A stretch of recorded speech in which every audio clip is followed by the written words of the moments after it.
Hello my dear, good morning, welcome my YouTube channel VKP classes by Ranjit sir में आपका स्वागत है। आज हम लेकर के आए हैं आपके सामने संधि प्रकरण संस्कृत विषय का टॉपिक लेकर के आए हैं। के तैयारी करने वाले सभी विद्यार्थियों के लिए ख्वाहिश थी कि सर संधि का टॉपिक लेकर के आइए। आज हम संधि का टॉपिक लेकर के आए हैं संधि प्रकरण। संधि प्रकरण यहां से रीट की तैयारी करने वाले विद्यार्थियों, आज जो टॉपिक का है काफी अच्छा टॉपिक है। यहां से कम 4 क्वेश्चन रीट की एग्जाम में आते हैं, तो हमारे 4 क्वेश्चन ये मिस नहीं होने चाहिए। बहुत आसान तरीके से आज हम संधि प्रकरण आपको बताने वाले हैं, बहुत ही आसान तरीके से। देखिए हमारा प्रकरण जो है संधि प्रकरण, यहां से 4 क्वेश्चन पुट अप होते हैं। सबसे पहले हमें देखना है संधि। संधि किसे कहते हैं, संधि किसे कहते हैं, संधि के कथ्यते, ये भी देखना है। संधि की परिभाषा, संधि की व्युत्पत्ति, संधि शब्द क्या है, पुल्लिंग है, स्त्रीलिंग है, नपुंसकलिंग है, संधि शब्द के भेद। तो माय डियर ध्यान रखना, संधि की व्युत्पत्ति के बारे में हम जानकारी लें। व्युत्पत्ति, तो संधि शब्द की व्युत्पत्ति हुई है सम उपसर्ग द धातु की प्रत्यय के योग से संधि शब्द की व्युत्पत्ति हुई है। सम उपसर्ग की द धातु की प्रत्यय के योग से। सम क्या है माय डियर, उपसर्ग है। द क्या है, धातु की क्या है माय डियर, प्रत्यय। इस तरह से संधि शब्द की व्युत्पत्ति हुई है, यानी कि संधि शब्द कहां से निष्पन्न हुआ है। तो संधि शब्द सम उपसर्ग द धातु की प्रत्यय के योग से संधि शब्द बना है। नेक्स्ट चलते हैं, संधि शब्द क्या क्या है। संधि शब्द पुल्लिंग है, स्त्रीलिंग है, नपुंसकलिंग है। तो माय डियर ध्यान रखना, संधि शब्द क्या है, पुल्लिंग है।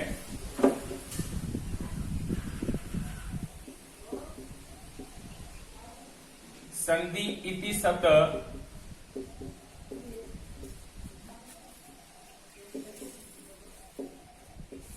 पुल्लिंग अस्ति। संधि कैसा शब्द है माय डियर, तो संधि शब्द क्या है, पुल्लिंग है। ये आपको ध्यान में रखना है। नेक्स्ट हम संधि शब्द की परिभाषा के बारे में देखते हैं। तो संधि शब्द की परिभाषा क्या है, संधि शब्द की परिभाषा है वर्ण द्वयो मेलनम, वर्ण द्वयो मेलनम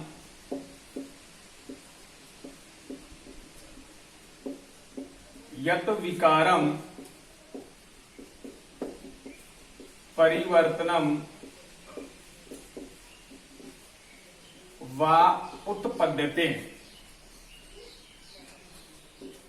उत्पद्यते, तो ध्यान रखना, दो वर्णों के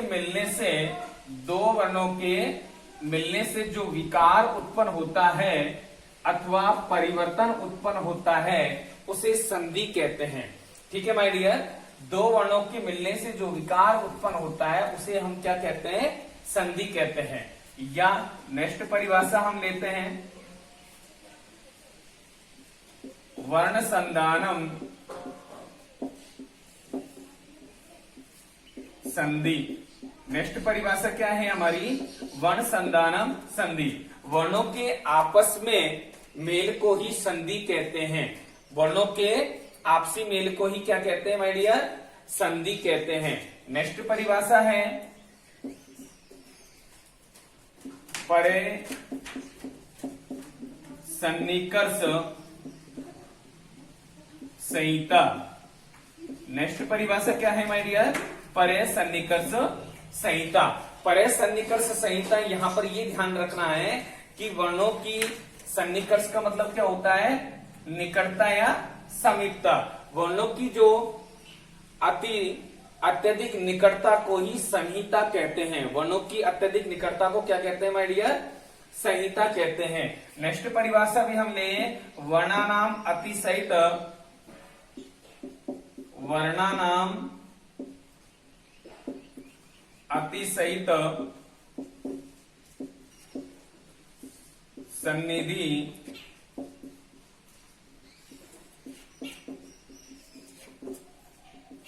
संधि भवती। तो वर्णों की जो अत्यधिक निकटता होती है, अतिसहित का मतलब क्या होता है, अत्यधिक निकटता होती है, उसे हम क्या कहते हैं माय डियर, संधि कहते हैं। तो इस तरह से संधि शब्द की हमने परिभाषा ली। वर्ण द्वयो मेलनम यत विकारम परिवर्तनम व उत्पद्यते। जो दो वर्णों के मिलने से जहां विकार उत्पन्न होता है या परिवर्तन उत्पन्न होता है उसे संधि कहते हैं। वर्ण संधानम संधि परे संधिकर्ष संहिता वर्णानाम अतिशयित सन्निधि संधि भवती। ठीक है माय डियर, इस तरह से ये संधि शब्द की परिभाषा हुई। नेक्स्ट हम लेते हैं संधि कति भेदा संति। तो संधि की कितने भेद हैं, संधि के भेद लेते हैं। संधि के कितने भेद होते हैं माय डियर, तो संधि के 3 भेद होते हैं। एक तो होता है हमारा स्वर संधि, दूसरा भेद होता है हमारा व्यंजन संधि, तीसरा भेद होता है माय डियर हमारा विसर्ग संधि। विसर्ग संधि। तो इस तरह से हमारे संधि के 3 भेद होते हैं। नेक्स्ट एग्जांपल आपको ये भी बता देता हूं कि संधि कहां कहां होती है। संधि कहां कहां होती है, ठीक है माय डियर, ये भी आपको ध्यान में रखना है। संधि कुत्र कुत्र भवती, संधि कुत्र कुत्र भवती, संधि कहां कहां होती है। तो यहां पर ध्यान रखना, एक पद में संधि होती है माय डियर, एक पद में संधि होती है। उपसर्ग और धातु में संधि होती है, उपसर्ग और धातु में संधि होती है। नेक्स्ट समास में संधि होती है, समास में संधि होती है। इस तरह से एक पद में संधि होती है। देखिए एक पद में कैसे संधि होती है, जैसे हमारा शब्द आ गया रामव, तो रामव में यहां पर संधि हो गई माय डियर, राम धन औ, ये यहां पर संधि हो गई। दूसरा ले लेते हैं, जैसे बालकव ले लिया, बालकव, तो यहां पर क्या हो गई, बालक धन औ, तो ये एक पद हो गया। तो एक पद में यहां पर संधि होती है। नेक्स्ट है हमारा उपसर्ग और धातु में संधि होती है। तो माय डियर ध्यान रखना, नी धन ए वसत, ये क्या है, उपसर्ग हो गया। नी क्या है माय डियर, उपसर्ग है। तो यहां पर जो संधि होती है, यहां पर क्या हो गया, ने वसत, तो ये उपसर्ग और धातु में भी संधि होती है। तीसरा जो है हमारा समास में संधि होती है। जैसे आ गया माय डियर चतुरानन, चतुरानन, ये आ गया। तो ये चतुरानन 4 है आनंद जिसके, तो यहां पर हम संधि करेंगे माय डियर, तो ये क्या हो गया, चतुर्धन आनंद। तो इस तरह से क्या हो गया, चतुरानन। तो ये आपको ध्यान में रखना है। इस तरह से नेक्स्ट हमने लिया संधि के कितने भेद होते हैं, तो संधि के माय डियर 3 भेद होते हैं, स्वर संधि, व्यंजन संधि और विसर्ग संधि। अब यहाँ पर स्वर संधि की हम अच संधि भी कहते हैं और व्यंजन संधि को हम हल संधि भी कहते हैं। ठीक है माय डियर। अब स्वर संधि की हम परिभाषा लें, दो या दो से अधिक स्वर वर्णों के मेल से जो विकार उत्पन्न होता है, जो विकार उत्पन्न होता है उसे हम क्या कहते हैं माय डियर, स्वर संधि कहते हैं। नेक्स्ट व्यंजन संधि, दो या दो से स्वर और व्यंजन वर्णों के मेल से जो विकार उत्पन्न होता है, जो विकार उत्पन्न होता है उसे हम क्या कहते हैं माय डियर? व्यंजन संधि कहते हैं। नेक्स्ट क्या है? विसर्ग संधि। जब विसर्ग के स्थान पर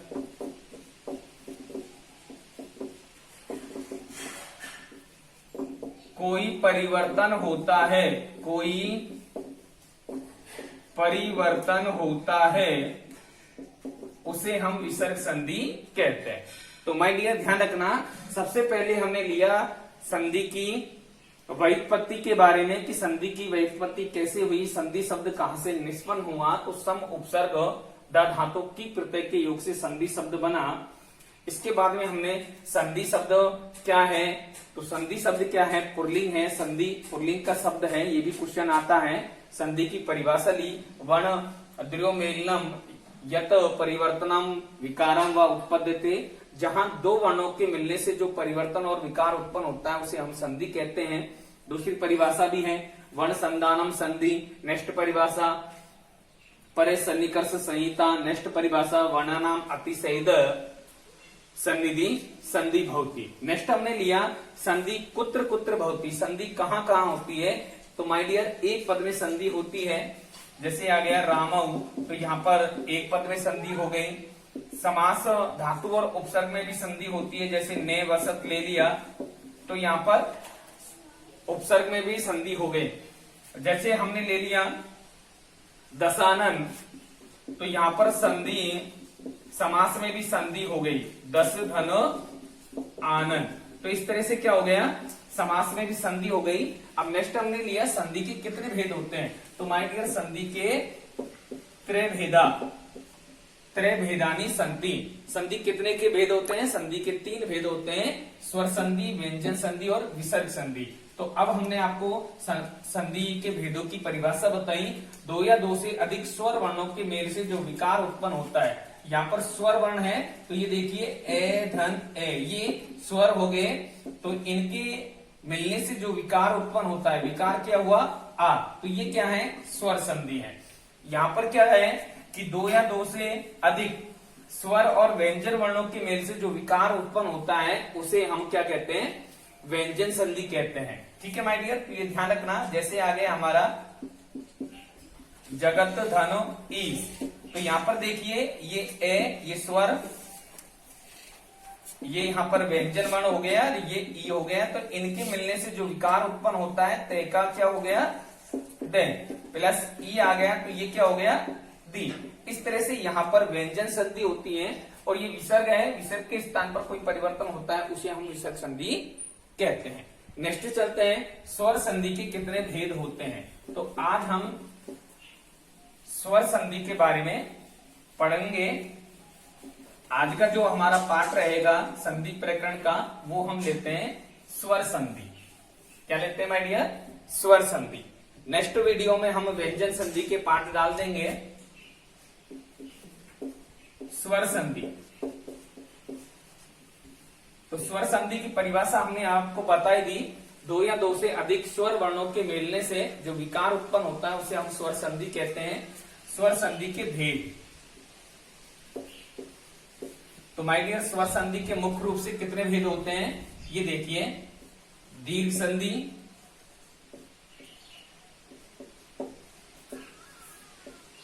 दूसरा भेद होता है इसका यण संधि, तीसरा भेद होता है इसका गुण संधि, चौथा भेद होता है इसका वृद्धि संधि, और माय डियर पांचवा भेद जो होता है इसका अयादि संधि। क्या होता है? अयादि संधि। इस तरह से स्वर संधि के मुख्य रूप से हम देखें तो मुख्य रूप से स्वर संधि के 5 भेद होते हैं। अन्य भेद हम देखें, अन्य भेद, स्वर संधि के अन्य भेद हैं, तो वो देखिए। अन्य भेद में हम देखते हैं पर रूप संधि,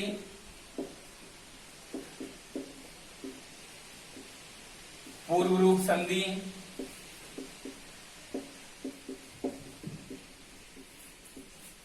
प्रकृति भाव संधि,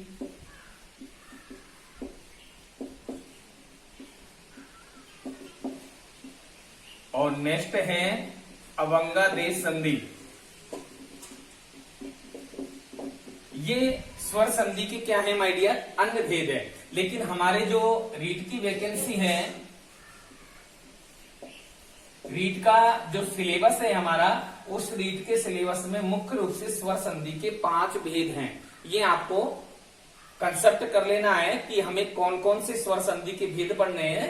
तो रीट की तैयारी करने वाले के लिए ये हमें 5 भेद पढ़ने हैं: दीर्घ संधि, यण संधि, गुण संधि, वृद्धि संधि, अयादिक संधि। ये जो अन्य भेद हैं, ये माय डियर हमें सेकंड ग्रेड या फर्स्ट ग्रेड, सेकंड ग्रेड या फर्स्ट ग्रेड की जब वैकेंसी है तो वहां पर हम जब तैयारी करते हैं तो वहां पर ये अन्य भेदों की भी हम जानकारी लेते हैं। ठीक है माय डियर, तो हम 5 भेदों के बारे में अब आपको बताएंगे। इस तरह से हमारे स्वर संधि के मुख्य रूप से 5 भेद होते हैं। ठीक है माय डियर, तो सबसे पहले हम लेते हैं दीर्घ संधि। कौन सा भेद लेते हैं माय डियर, दीर्घ संधि के बारे में हम आपको जानकारी देते हैं। देखिए माय डियर, सबसे पहले हम लेते हैं दीर्घ संधि। दीर्घ संधि पहला भेद लेते हैं स्वर संधि का, दीर्घ संधि। दीर्घ संधि का जो सूत्र आता है माय डियर, वो क्या है,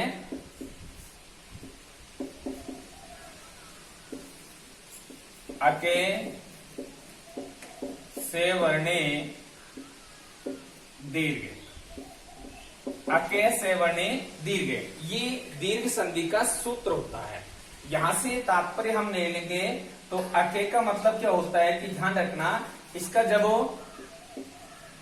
व्याख्या करते हैं, सूत्र की व्याख्या करते हैं तो अके से वर्णे अचि परे, तो ध्यान रखना अके से वर्णे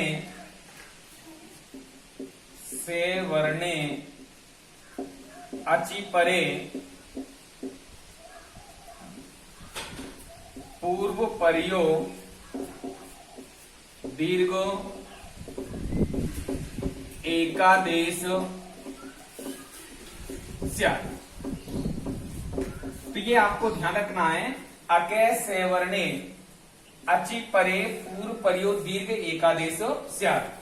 अके यहाँ पर क्या है माय डियर, प्रत्याहार है, और अके का मतलब क्या होता है, ए ई, यहां कॉन्सेप्ट कर लेते हैं, ए ई उ री, ये क्या है, अके प्रत्याहार के अंतर्गत आते हैं। सेवन का मतलब क्या होता है माय डियर, समान, तो ये समान हो गया।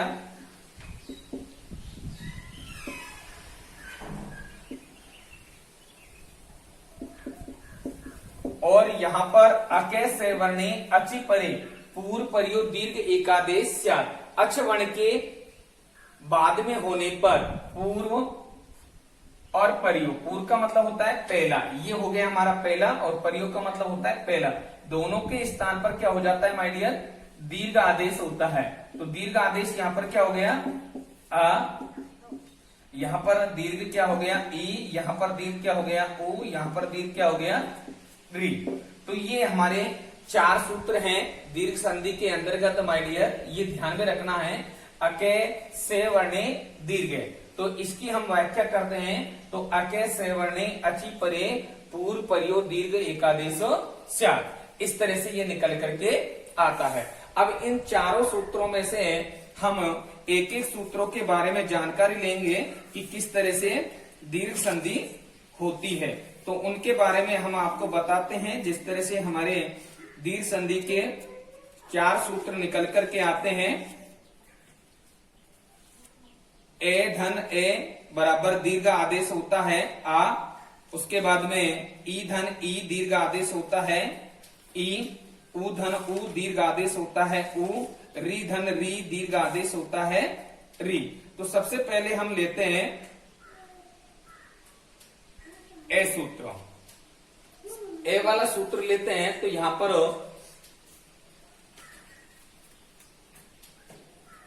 तो ये मैंने आपको बताया अके सवर्णे अची परे पूर्व प्रयोग दीर्घ एकादेश चार।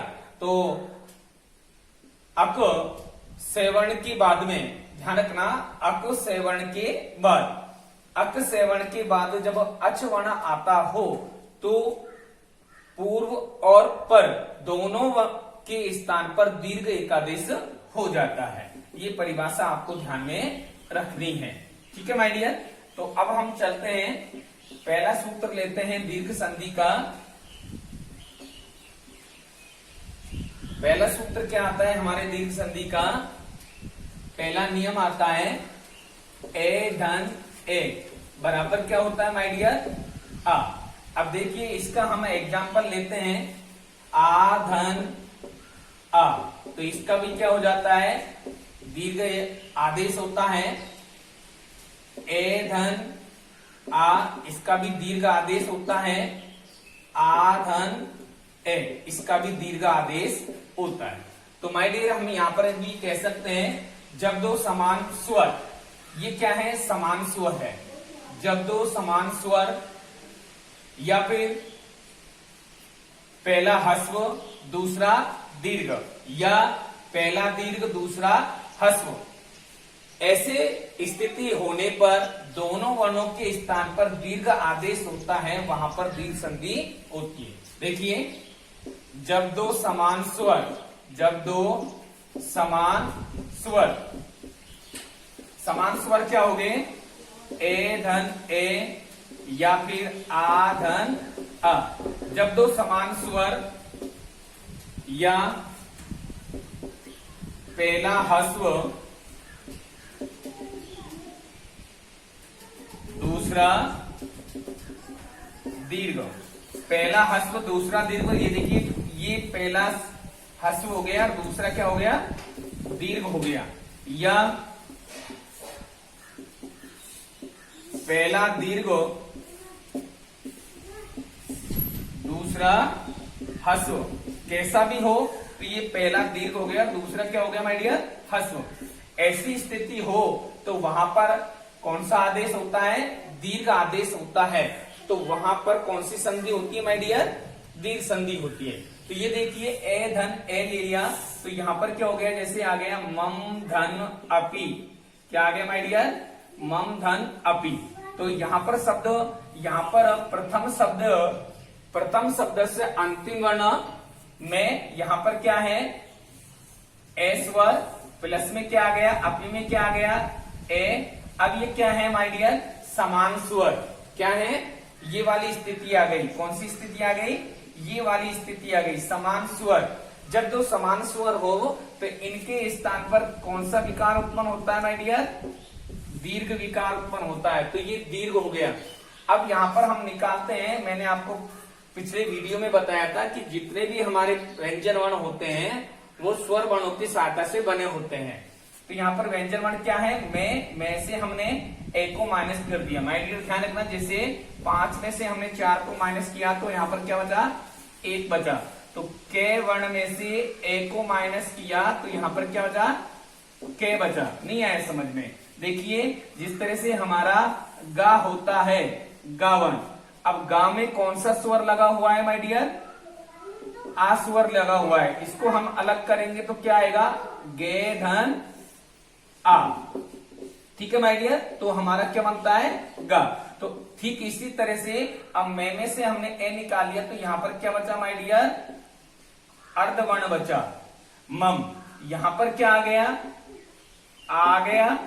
और इस तरह से यहां पर अपि में से हमने ए निकाल लिया तो यहां पर क्या बचा माय डियर? पी। और ये विसर्ग साथ में है। तो इस तरह से अब हम इसको संयुक्त करके लिखेंगे तो क्या आता है माय डियर?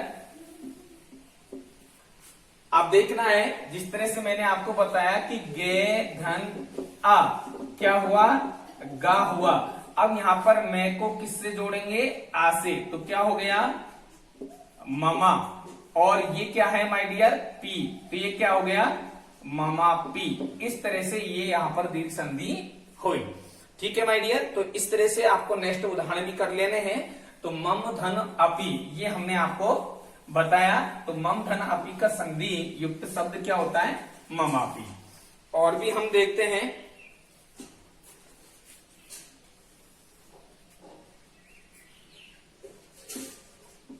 परम धन आदेश। क्या है माय डियर? परम धन आदेश। इसको करके देखते हैं। तो यहां पर क्या आया माय डियर? में क्या छिपा हुआ है? ए, और इधर आदेश में क्या आ गया? आ। दोनों का अब यहां पर स्थिति क्या आ गई? पहला ह्रस्व आ गया और दूसरा क्या आ गया? दीर्घ आ गया। दोनों के स्थान पर क्या हो गया माय डियर? दीर्घ आदेश। यहां पर निकालेंगे तो ये क्या हो गया? परम धन आ धन देश। तो ये यहां पर क्या बना माय डियर? परमादेश। ये इति सिद्धम हो गया, परमादेश। तो इस तरह से अन्य उदाहरण भी आपको कर लेने हैं। नेक्स्ट उदाहरण हम देखते हैं। ये तो हमने दो समान स्वर ले लिया, पहला ह्रस्व दूसरा दीर्घ ले लिया। अब हम लेते हैं पहला दीर्घ और दूसरा ह्रस्व। तो देखिए माय डियर, विद्याधन अर्थी। तो इस तरह से हम देखते हैं विद्याधन अर्थी। तो यहां पर विद्याधन अर्थी का हम लेते हैं माय डियर। तो ये क्या हो गया? प्रथम शब्द हो गया और ये द्वितीय शब्द हो गया। तो प्रथम शब्द का अंतिम वर्ण में किसकी मात्रा आ रही है?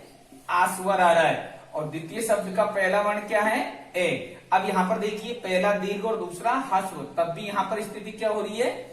आ हो रही है। तो ये हमने आ कर दिया। अब यहां पर हम निकालेंगे तो क्या निकलेगा?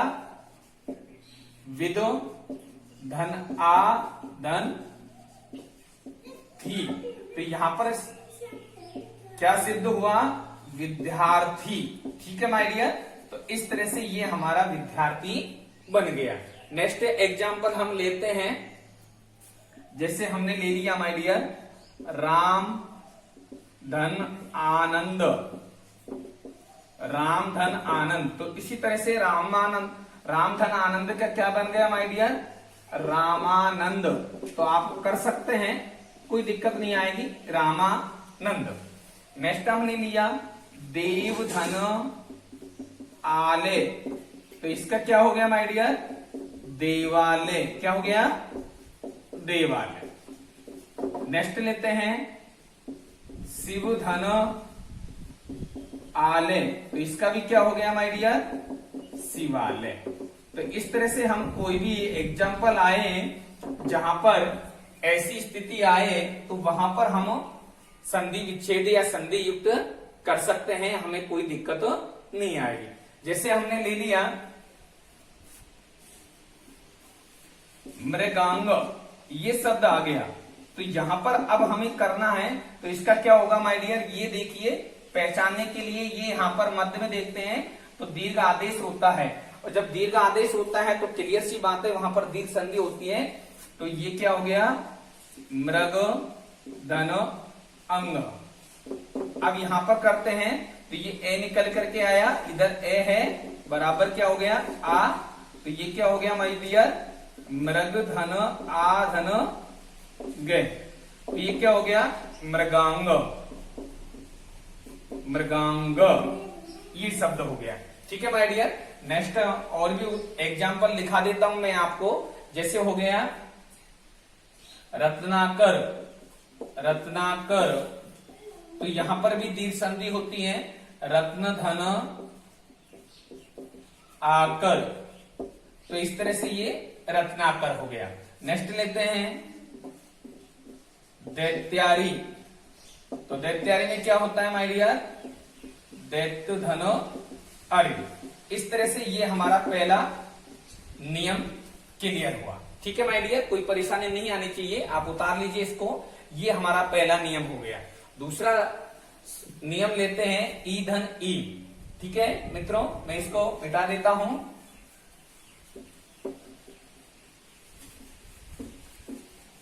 तो वहां पर भी यही स्थिति आती है, तो वो भी हम देखते हैं। तो इस तरह से हमारा कॉन्सेप्ट जो है पूरा क्लियर हो जाना चाहिए। नेक्स्ट नियम लेते हैं, दूसरा है हमारा ई धन ई। दो समान स्वर हो गए ना, तो यहां पर दीर्घ आदेश क्या होगा? ई। देखिए दो समान स्वर है इति धन इव। देखिए दोनों तरफ समान आ रहा है ना, इति धन इव। तो यहां पर भी क्या आया ई, और यहां पर भी क्या आया ई। देखिए यहां पर इति में किसकी मात्रा लग रही है, ई की लग रही है। तो दोनों के स्थान पर क्या हो गया, दीर्घ हो गया। तो यहां पर हम निकालेंगे तो इत धन ई धन वे। तो क्या निकल के आया माय डियर, दीर्घ आदेश इति। ठीक है, तो इस तरह से आप नेक्स्ट एग्जांपल कर सकते हैं, अति धन इव। तो ये भी हो जाएगा, इसका भी क्या निकल करके आएगा, ई धन ई बराबर क्या हो गया,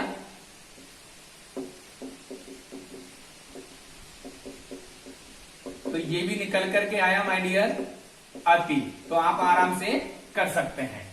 नेक्स्ट देखते हैं, ई धन ई बराबर क्या हो गया, ई प्रथम ह्रस्व दूसरा दीर्घ, तब भी दीर्घ होता है, और प्रथम दीर्घ दूसरा ह्रस्व तब भी क्या होता है, दीर्घ होता है। तो इस तरह से हम कर सकते हैं। नेक्स्ट एग्जांपल मैं आपको बताता हूं, जैसे आ गया हमारा नदी धन ईस। नदी धन ईस, तो ये देखिए दो समान स्वर आ गए, बराबर क्या हो गया, दीर्घ हो गया। तो इस तरह से हमने ये भी आपको क्लियर करके बता दिया।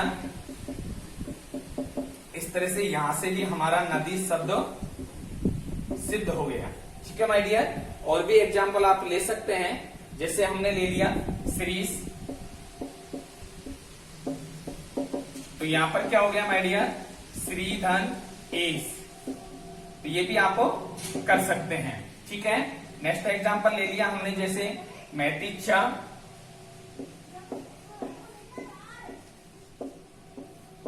ये भी आप कर सकते हैं, महिष, भूमिश। आराम से हो जाएंगे माय डियर। यदि कोई परेशानी है तो आप मुझे कमेंट बॉक्स में करके बता देना, मैं आपको बता दूंगा। नेक्स्ट सूत्र लेते हैं हम,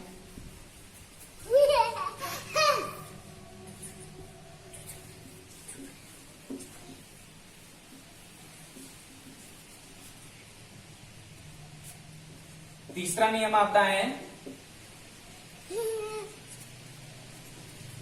ऊ धन ऊ। ये दीर्घ हो गया,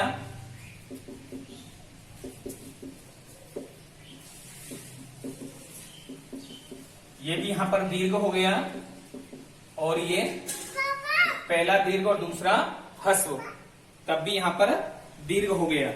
ठीक है माय डियर, तो इस तरह से हम क्लियर करके बताते हैं आपको।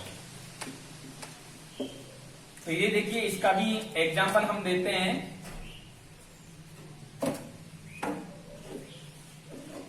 लघु धन उत्तम।